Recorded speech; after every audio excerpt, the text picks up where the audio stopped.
أما بعد فأعوذ بالله من الشيطان الرجيم بسم الله الرحمن الرحيم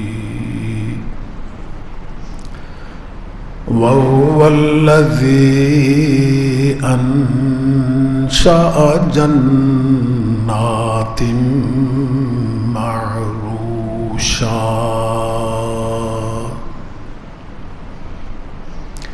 وهو الذي أنشأ جنات معروشات وغير معروشات والنخل والزرع مختلفا أكله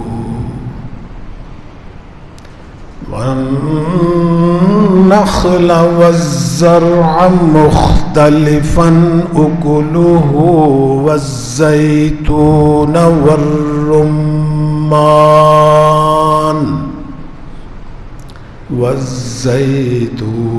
والرمان متشابها وغير متشابه كلوا من ثمره إذا أثمر كلوا من ثمره إذا أثمر وآتوا حقه يوم حصاده ولا تسرفوا إنه لا يحب المسرفين صدق الله مولانا العظيم وصدق رسوله النبي الكريم ونحن على ذلك من الشاهدين والشاكرين والحمد لله رب العالمين.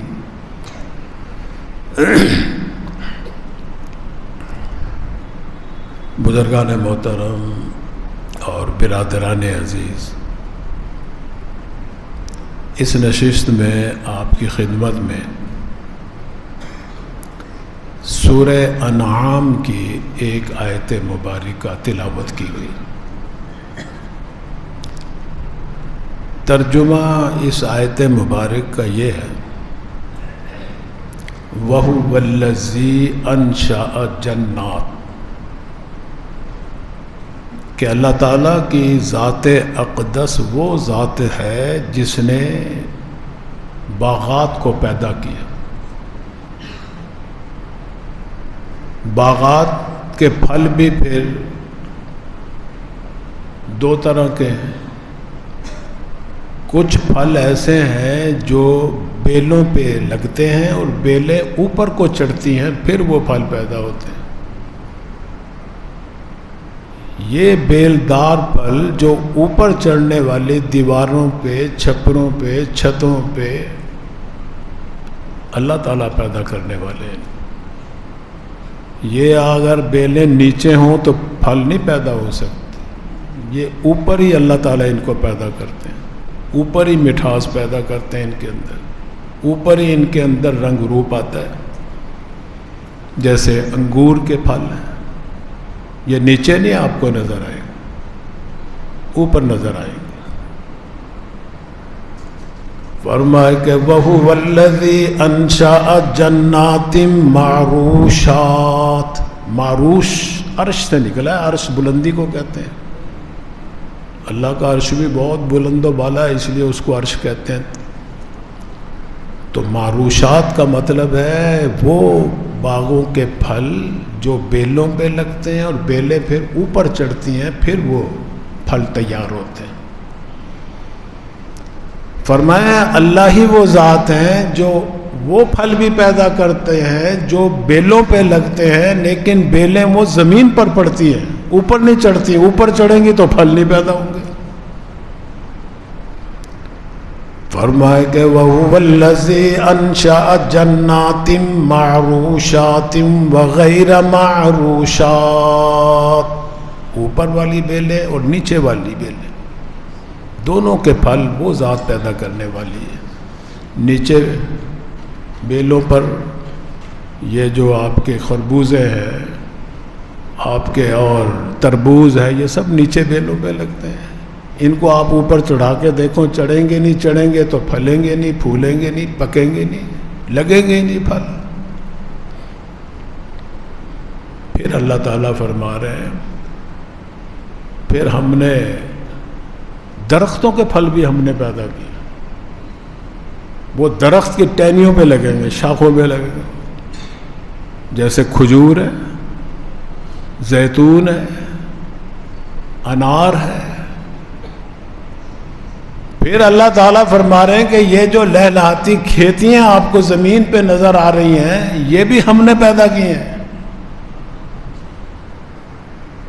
فرمائے گئے وَهُوَ الَّذِي أَنشَأَ جَنَّاتٍ مَّعْرُوشَاتٍ وَغَيْرَ مَعْرُوشَاتٍ وَالنَّخْلَ وَالزَّرْعَ مُخْتَلِفًا أُكُلُهُ. پھر یہ کھیتیاں مختلف قسم کی، کوئی گندم کی کھیتی نظر آئے گی، کوئی سرسوں کی کھیتی نظر آئے گی، کوئی رائس کی کھیتی نظر آئے گی، کوئی باجرے کی، کوئی جو کی، کوئی چنے کی. یہ ساری کھیتی ہیں اللہ تعالیٰ اپنی طرف نسبت کر رہے ہیں کہ ہم نے پیدا کی. پھر فرمایا کہ یہ زیتون کا پھل، انار کا پھل اور بھی بہت سارے جتنے بھی پھل ہیں، کوئی دنیا کا بڑے سے بڑا سائنسدان جو ہے، بڑے سے بڑا کوئی سکالر ہے، ریسرچر ہے، کوئی بڑے سے بڑا انجینئر ہے، دعویٰ نہیں کرتا. آج تک تو کسی نے نہیں کیا کہ یہ پھل، یہ سیب، یہ انار میں نے پیدا کیا. ہاں آپ کے یہ لوگ پیدا کرتے ہیں، بناتے ہیں، وہ جو آپ کو ڈیکوریشن پیس میں نظر آتے ہوں گے، گاڑیوں میں بھی انگور کا گچھا لٹکا ہوا میں نے دیکھا ہے کئی دفعہ، لیکن وہ صرف نقل ہے. اسے آدمی کھائے گا نا ہلاک ہو جائے گا، اور جو اللہ نے انگور کا گچھا پیدا کیا اس سے کھائے گا تو دل کو فرحت ہوگی، روح کو سکون ملے گا، بڑا لذیذ ہوتا ہے وہ. اللہ تعالیٰ اس آیت میں پھلوں کی، غلے کی، اناج کی ایک فہرست بیان کر رہے ہیں، اور بیان کرنے کے بعد پھر ایک حکم بھی دے رہے ہیں. فرمایا کہ وَآتُوا حَقَّهُ يَوْمَ حَصَادِهِ، کہ دیکھو اس سے پہلے جیسے ہی پھل لگے، جیسے ہی کھیتی پکنی شروع ہو، تمہیں اجازت ہے، تمہارے بچوں کو بھی اجازت ہے. گھر والے آتے ہیں نا باغ کی سیر کرنے، دل کرتا ہے کہ یہ میں کچا امرود، بعض لوگوں کو کچے امرود کا بڑا شوق ہوتا ہے، وہ بازار سے بھی کچے ہی خریدتے ہیں کہ بھی کچے دینا، بعضوں کو پکے گی. اللہ تعالیٰ فرما رہے ہیں کہ کھاؤ، اجازت ہے میری طرف سے تمہیں. جب یہ پکنے شروع ہو جائے، جب یہ نمودار ہونے شروع ہو جائیں، ظاہر ہونے شروع ہو جائیں، کھا سکتے ہو، تمہارا مال ہے. لیکن جب پورے پک کے تیار ہو جائے، اب تم نے ان کو اتارنا ہے، پیٹیوں میں بند کرنا ہے، ٹوکریوں میں سجانا ہے، منڈیوں میں لے جانا ہے، گھر لے کے جانا ہے. اس وقت پھر ان کے اندر ان پھلوں کا، ان کھیتیوں کا کٹائی کے دن، گہائی کے دن ایک حق ہے ہمارا. ہم کہہ تو رہے ہمارا ہے، لیکن ہے وہ بھی تمہارے بھائی بندوں کا. تم نے ہی اپنے رشتہ دار غریبوں میں تقسیم کرنا ہے، تم نے ہی اپنے محلے دار غریبوں میں تقسیم، اپنے شہر دیہات قصبے کے غریبوں میں تقسیم کرنا ہے. اس میں ایک حق ہے، یہ ہمارا حکم ہے. دیکھیں اللہ تعالیٰ کی ایک شان ہے حکیمی کی، حکیمانہ شان. حکیمانہ شان کا مطلب ہے، حکیم اس کو کہتے ہیں کہ جس کا کوئی کام حکمت سے خالی نہیں ہوتا. فعل الحکیم لا یخلو عن الحکمہ. اللہ تعالیٰ حکیم ہے. کسی کو امیر بنا دیا، کسی کو غریب بنا دیا، کسی کو ذمہ دار بنا دیا، کاشتکار بنا دیا، کسی کو مزارع بنا دیا، کسی کو مزدور بنا دیا، دیہڑی دار بنا دیا. یہ اس کی حکمت ہے.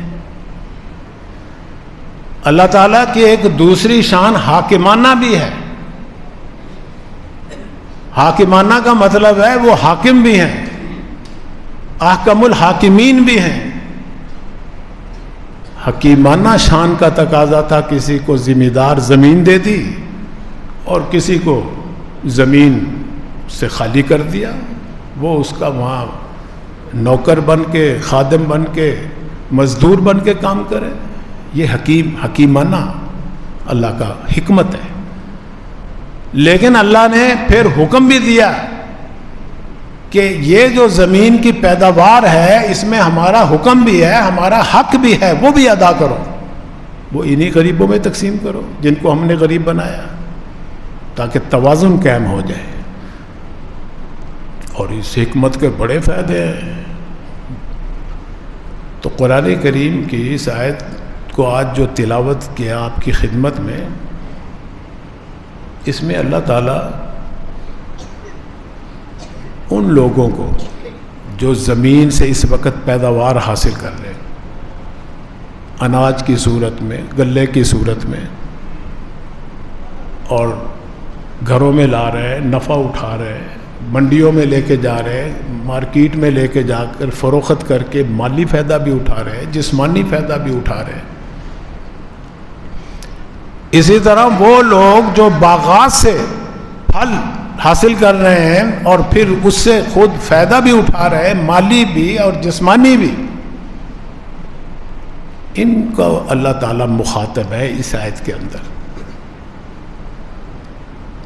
اب جو مخاطب ہیں ان کے لیے اس آیت میں اللہ کا کیا حکم ہے، کیا مسائل ہیں، کیا احکامات ہیں، ان کو معلوم کرنا، ان کا علم حاصل کرنا، اور پھر علم حاصل کر کے ان پر عمل کرنا فرض اور واجب کے درجے میں ہے. کیونکہ اللہ کا حکم تو فرض ہوتا ہے، تو یہ اللہ ڈائریکٹ ان کو حکم دے رہے ہیں جو ان کے مخاطب ہیں. مخاطب کا لفظ اس لیے استعمال کر رہا ہوں کہ میں مخاطب نہیں ہوں، عائشہ مخاطب نہیں ہے، کیونکہ ہماری زمین ہی نہیں، میں پیداوار حاصل ہی نہیں کر رہا. اس آیت میں وہ لوگ مخاطب ہیں جن کی زمین ہے اور زمین سے پیداوار حاصل کر رہے ہیں، باغات ہیں، باغات سے پیداوار حاصل، پھل حاصل کر رہے ہیں، وہ اللہ کے حکم کے مخاطب ہیں. اس لیے کہ اللہ تعالیٰ کسی کو ایسے حکم نہیں دیتے کہ طاقت ہو نا عمل کرنے کی اور اس کو حکم دے رہے ہوں. کوئی ایسا حکم ایک بھی نہیں دکھا سکتا. فرمائے کہ لا یکلف اللہ نفسا الا وسعها، کسی کو اللہ تکلیف نہیں دیتے اس کی وسعت سے زیادہ، اس کی طاقت سے زیادہ. اصل میں دین کے جو احکامات ہیں نا، شرعی احکام، اس کی دو قسمیں ہیں. ایک قسم ہے فرض عین، کہ اس کا علم حاصل کرنا اللہ کے اس حکم کا ہر شخص پہ فرض ہے. کوئی ہے، مرد ہے، عورت ہے، بالغ ہو، عاقل ہو، اس کے اوپر وہ فرض ہو جاتا ہے. جو اللہ کے حکم ہر بندے پہ فرض ہیں اس کا علم حاصل کرنا بھی فرض ہے. اس لیے سرکار دو عالم صلی اللہ علیہ وسلم خود فرما رہے ہیں، فرمائے کہ طلب العلم فریضۃ علی کل مسلم او کما قال، علم کا حاصل کرنا، طلب کرنا فرض ہے، فرض ہر مسلمان مرد اور عورت. نماز پنجگانہ جو ہے ہر مسلمان پہ یہ فرض ہے، عاقل ہو، پاگل نہ ہو. پاگل پہ نہیں ہے، جو دماغ جس کا اپسیٹ ہے، ڈاکٹر کہتے ہیں کہ یہ تو پاگل ہے، مجنون ہے، اللہ کا کوئی حکم اس کی طرف متوجہ نہیں ہوتا، پاگل جو ہوا۔ عقل بڑی نعمت ہے اللہ تعالیٰ کی، دماغ صحیح ہونا۔ تو جو عاقل ہے، بالغ ہے، مرد ہے، عورت ہے، چونکہ اس پہ 5 نمازیں 24 گھنٹے میں دن بھر میں فرض ہیں، تو ان نمازوں کا علم حاصل کرنا بھی فرض ہے ہمارے آپ کے اوپر۔ یہ فرض عین اس کو کہتے ہیں، جیسے نماز فرض عین ہے۔ بعض چیزیں فرض کفایہ کے درجے میں، اس کا علم حاصل کرنا ہر آدمی کے لیے ضروری نہیں۔ دیکھو نا، زور کی نماز ہر مسلمان پہ فرض ہے، وہ سب پڑھیں گے، جو نہیں پڑھے گا گناہ گار ہوگا، جو پڑھے گا فرض ادا ہو گیا اسے اجر ملے گا، اللہ راضی ہوگا اس سے۔ جنازے کی نماز فرض عین نہیں ہے، فرض کفایہ ہے۔ فرض کفایہ کا مطلب یہ ہے کہ اگر اس محلے کے، اس بستی کے، اس قصبے کے، اس شہر کے کچھ لوگوں نے نماز جنازہ میت کی پڑھ لی اور اسے دفن کر دیا، تو یہ جنہوں نے پڑھا ہے ان کو تو ثواب اجر ملے گا، اور جنہوں نے نہیں پڑھا جتنے بھی لوگ ہیں سب گناہ سے بچ گئے، کیونکہ یہ فرض عین نہیں تھا۔ فرض یعنی چند لوگ بھی وہ ادا کر دیں فرض تو ادا ہو جائے گا، باقیوں سے وہ ساقط ہو جائے گا، ثواب انہی کو ملے گا، باقی گناہ سے بچ جائیں گے۔ اس کو فرض کفایہ ہے۔ دین کا علم حاصل کرنا بھی فرض عین بھی ہے، فرض کفایہ بھی ہے۔ پورے دین کا علم حاصل کرنا، قرآن کریم کا پورا ترجمہ پڑھنا، تفسیر پڑھنا، سرکار دو عالم صلی اللہ علیہ وسلم کے ارشادات کا مطالعہ کرنا، آپ کی ہر ادا کو پڑھنا، سمجھنا، پھر سنت کو سمجھنا کہ عمل کس سنت پہ کرنا ہے، کس پہ نہیں کرنا، کون سی حدیث قابل عمل ہے، کون سی نہیں ہے، کون سا اللہ تعالیٰ کا حکم پہلے کیا تھا اب کیا ہے، شروع میں کیا تھا بعد میں کیا ہوا، یہ سارا علم دین کا حاصل کرنا یہ فرض کفایہ ہے۔ اس کے لیے 16 سال لگتے ہیں۔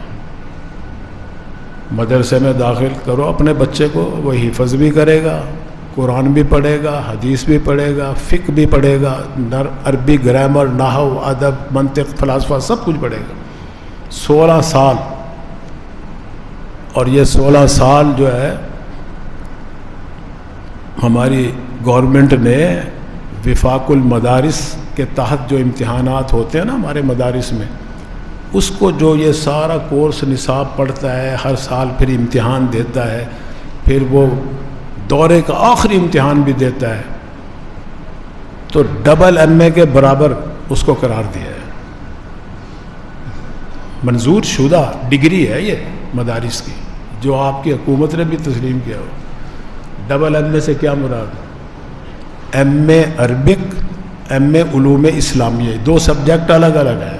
اسلامیات کا مضمون الگ پڑھایا جاتا ہے اسکولوں میں، کالجوں میں، عربی کا مضمون الگ پڑھایا جاتا ہے۔ بتلانا میں یہ چاہتا ہوں کہ کالج والے، اسکول والے بھی MA کرواتے ہیں عربی کے اندر، اسلامیات کے اندر، لیکن انہیں اسلامیات الف بے آتی ہوگی، باقی حروف نہیں آتے۔ اسکول میں جو عربی پڑھتا ہے، اسلامیات پڑھتا ہے، اسے اللہ رسول کا تو پتہ ہوتا ہوگا، لیکن نہ منشاء رسول کا پتہ ہوگا، نہ منشاء خدا کا پتہ ہوگا اسے، کہ یہ حدیث جو ہے اس کا کیا مطلب ہے، کیا مفہوم ہے، اس قرآن کریم کی آیت کا کیا مقصد ہے۔ پڑھاتے ہیں ترجمہ وغیرہ قرآن کا، وہاں بھی اسکول میں بھی پڑھاتے ہیں، کالج میں بھی پڑھاتے ہیں، یونیورسٹیوں میں بھی ماسٹر بھی کرواتے ہیں، لیکن انہیں کچھ علم نہیں ہے، نہ قرآن کا نہ حدیث کا۔ لیکن جو مدرسے میں آپ کا بچہ پڑھے گا اور عالم بنے گا، اسے ہر آیت کا ترجمہ بھی آتا ہوگا، ترکیب بھی آتی ہوگی، اس کا وہ تفسیر بھی بیان کرنے پہ قدرت رکھتا ہوگا، منشاء نبوی کو بھی سمجھتا ہوگا، منشاء الہی کو بھی سمجھتا ہوگا۔ یہ فرق ہے اس میں. تو میں عرض یہ کر رہا تھا کہ دین کا علم حاصل کرنا ایک ہے فرض عین، ایک ہے فرض کفایہ. فرض عین تو یہ ہے کہ اگر آپ ذمہ دار ہیں تو آپ کے لیے جو زمین سے پیداوار حاصل کر رہے ہیں کہ اس کے اندر اللہ کا کیا حکم ہے اور کب اس حکم پہ عمل کرنا ہے، یہ علم حاصل کرنا تمہارے اوپر ضروری ہے. نماز فرض ہے تو نماز کا علم حاصل کرنا فرض ہے. نماز کے لیے وضو اور طہارت پاکی ضروری ہے، اس کا علم حاصل کرنا بھی ضروری ہے آپ کے لیے. یہ فرض عین ہے. اور پورے دین کا علم حاصل کرنا فرض کفایہ ہے کہ اس قصبے میں کم از کم ایک عالم ہونا ضروری ہے جو وہاں کے لوگوں کے رہنمائی کرے، دینی رہنمائی. اگر ایک عالم بھی نہیں ہے اس محلے میں یا اس قصبے میں یا اس شہر میں تو سارا شہر گناہ گار ہے. تو فرض کفایہ اور فرض عین میں یہ فرق ہے. ثواب انہی کو ملے گا جو ادا کریں گے اور باقی گناہ سے بچ جائیں گے. تو بہرحال عرض میں یہ کر رہا تھا کہ یہ زمین کی پیداوار، باغات کے پھل میوہ جات، ان کے اندر بھی اللہ تعالیٰ کا حکم ہے. اور آج کل چونکہ لوگ حاصل کر رہے ہیں پیداوار، اس لیے میں نے یہ قرآن کریم کی آیت پڑھتا ہوں تاکہ یاد دہانی ہو جائے. اور کیونکہ کچھ ذمہ دار تو ہوں گے، آتے ہیں کئی لوگ مسئلے بھی پوچھتے ہیں کہ جی عشر کتنا ہے فلاں فصل میں، کب دینا ہے، کس کو دینا ہے، یہ سارے مسئلے کئی پوچھتے ہیں. دیتے ہیں لوگ، کئی دیتے ہیں، کئی ساری زندگی نہیں دیتے. وہ ایک وکیل صاحب تھے بیچارے، مرحوم ہو گئے، حاصل پور کے ہی تھے. وہ میرے پاس آئے جمعے کے بعد، کہتے قاری صاحب میرے پہ آپ نے عشر کا مسئلہ بیان کیا ہے، میں پیداوار تو حاصل کرتا ہوں لیکن میرے پہ قرضے بہت ہیں. کس چیز کے قرضے ہیں؟ وہ جی دوائیاں چھڑکی ہیں، کھاد ڈالی ہے، فلاں چیز ڈالی ہے، اس کا قرضہ اتارنا ہے. تو قرضے اتریں گے تو پھر عشر نکالنا ہے، خرچے نکال کے. میں نے کہا نہیں بھی مسئلہ یہ ہے، کل پیداوار میں سے اللہ کا حکم، اللہ کا حق جو ہے وہ پہلے ادا کرو، بعد میں خرچے نکالو اپنے. کہہ رہے جی ایسے تو پھر کچھ بچے گا ہی نہیں. میں نے کہا پھر ایسے قرضے اتریں گے ہی نہیں. جب اللہ کا حق کھاؤ گے تم، غریبوں کا حق ہے نا جی وہ، تو کبھی نہیں آدمی قرضوں سے فارغ ہوتا. اور یہ آزما کے دیکھ لو آپ کہ اللہ کا حق، غریبوں کا حق پہلے ادا کر دو، اللہ تعالیٰ قرضے بھی اتار دیتے ہیں. ایسے اسباب پیدا کرتے ہیں، ایسی برکت ہو جاتی ہے، بچت بھی ہو جاتی ہے. تو عرض کرنے کا مقصد یہ ہے کہ ذمہ دار ہو، باغ کا مالک ہو، حتیٰ کہ کوئی تاجر ہو، کوئی بھی ہو، کوئی مسلمان ہے تو اس کا کوئی کام جو ہے نا شریعت کے دائرے سے باہر نہیں ہے. شریعت کے احاطے کے اندر رہ کے وہ زندگی بسر کرنے کا پابند ہے. آپ نے یہ بڑے نعرے سنے ہوں گے کہ جی میرا جسم ہے، میری مرضی ہے، میرا گھر ہے، میری مرضی ہے، جو مرضی کروں میں اپنے گھر کے اندر، میری دکان ہے، میں جیسے چاہے کاروبار کروں، میرا مال ہے، میں جیسے چاہے اسے اڑاؤں، جیسے چاہے خرچ کروں. یہ جو ہے نا میرا میرا میرا، یہ دنیا کے اندر کہیں بھی میرا نہیں چلتا. آپ کسی ملک میں چلے جائیں، یورپ چلے جائیں، یو ایس اے چلے جائیں، یو کے چلے جائیں، کینیڈا چلے جائیں، سعودی عرب چلے جائیں، امارات میں چلے جائیں، وہاں آپ کو اگر نیشنلٹی مل گئی نا، شہریت وہاں کی، تو آپ وہاں کے حکومت کے قانون کے پابند ہو گئے. اب اگر آپ دکان کرو گے تو وہ بھی ان کے احکامات کے مطابق، شرائط کے مطابق کرو گے. اگر کوئی شرط کی خلاف ورزی ہو گئی تو سزا ملے گی، فوراً دکان ہی سیل کر دیں گے. دیکھو نا آج کل ہمارے پاکستان میں کہتے ہیں جی 8 بجے دکانیں بند کر دو رات کو، کوئی نہیں کرتا تو سیل کر دیتے ہیں. تو تو کہاں گئی تمہاری دکان؟ کہتے ہیں نا میری دکان ہے، جب مرضی کھولوں جب مرضی بند کروں. نہیں، کسی ملک میں آپ نہ دکان چلا سکتے ہیں اپنی مرضی سے، نہ مکان گھر میں اپنی مرضی سے رہ سکتے ہیں، نہ اپنا مال اپنی مرضی سے خرچ کر سکتے ہیں. وہاں کے احکامات کے مطابق چلنا پڑے گا، پھر زندگی تمہاری سکون سے گزرے گی. تو بھائی یہ جو باڈی ہے یہ بھی تو کسی نے آپ کو دی ہے نا امانت کے طور پہ. اس نے کوئی حکم بھی دیے ہیں کہ اس امانت کا کے اندر خیانت نہیں کرنی، کیسے اس کو چلانا ہے. اس لیے جس نے اس کو پیدا کیا نا اس نے اس کو چلانے کے احکامات بھی دیے ہمیں، کہ اگر تمہارا مال ہے، اگرچہ ہے نہیں تمہارا، مجازی طور پہ تم مالک ہو، لیکن اس کو کیسے استعمال کرنا اللہ نے بتایا ہمیں. یہ زندگی ہے کیسے چلنی ہے، اپنی مرضی سے نہیں. اسلام نے اس کو شتر بے مہار کی طرح گزارنے کی ہرگز اجازت نہیں دی. خود قرآن میں اللہ تعالیٰ فرما رہے ہیں، فرمائے کہ یحسب الانسان ان یترک سدی. مسلمان ہی نہیں انسان کا لفظ بول رہے ہیں اللہ تعالیٰ، کیونکہ پیدا بھی انسان کو ہی کیا اللہ نے. انسان کیا سمجھتا ہے کہ مجھے اللہ نے ایسے آزاد چھوڑ دیا؟ ہرگز نہیں، بیکار نہیں بنایا اللہ نے. اللہ کے مال کیسے خرچ کرنا ہے، پیداوار کیسے خرچ کرنی ہے، زندگی کیسے گزارنی ہے، گھر میں کیسے رہنا ہے، مسجد میں کیسے رہنا ہے، بازار میں کیسے یہ ساری باتیں اللہ نے اپنے نبی کے ذریعے ہمیں بتائی ہیں. اس لیے یہ میں نکال دو، ہمارا نکال دو کہ جی میری زندگی، میرا گھر، میرا مکان، میری دکان، میرا مال، میری پیداوار، میرے پھل میوہ، یہ میں ختم کری ہے اللہ کے نبی نے. وہ دیکھو شعر یاد آ گیا،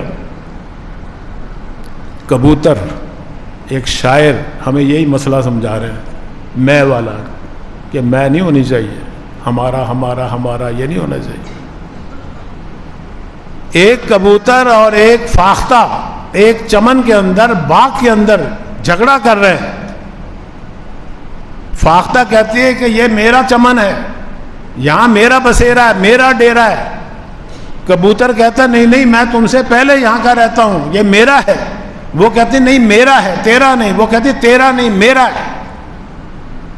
شاعر کیا کہتا ہے؟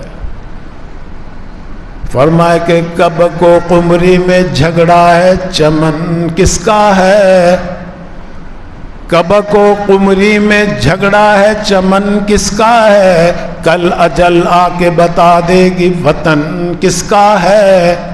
موت تو آ جائے گی، کہے کہ چل تو بھی نکل، نہ تیرا ہے نہ تیرا ہے. تو یہ میرا تیرا جو ہے نا، اس کو ختم کیا ہے اللہ نے اپنے نبی کے ذریعے، اور حکم دیا ہے.